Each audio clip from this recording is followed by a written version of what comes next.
in Ben & Jerry's, the official site and place. Gonna go in, eat some ice cream, look around, and enjoy it.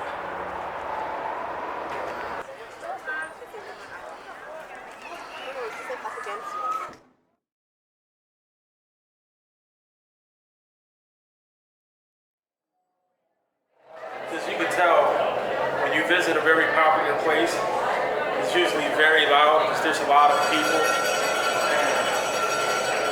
This place is crowded. So right now I'm gonna try to get as much as I can, but don't expect too much audio because it's loud. So let's look around.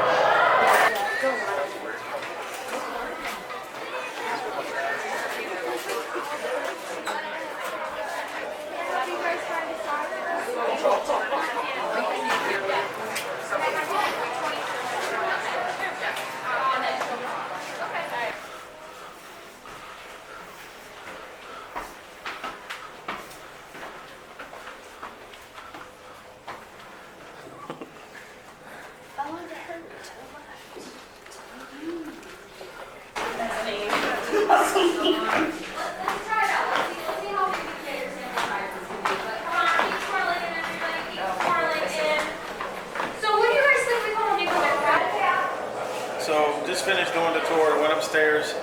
They don't like people taking videos or photographs, but it kind of reminded me of the Willy Wonka factory. It's got like a checkered floor. It's pretty cool.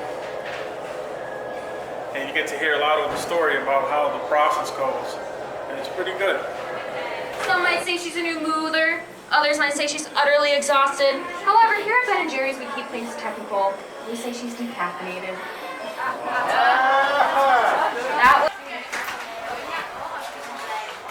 So this is pretty much it for me here at Ben & Jerry's in Waterbury, Vermont. It's pretty much like a park for an ice cream parlor that's big. And it was pretty cool. Actually enjoyed it, especially if you want to bring your family and stuff like that. So have fun if you ever decide to come up here and drive here. It's pretty much worth it if you're going to see everything else around here, not just this alone. So I encourage it. It's pretty good. Just make sure to see other sites and different things to enjoy the area, because it's really nice up here. So with this one, I have to say, catch you on the flip side.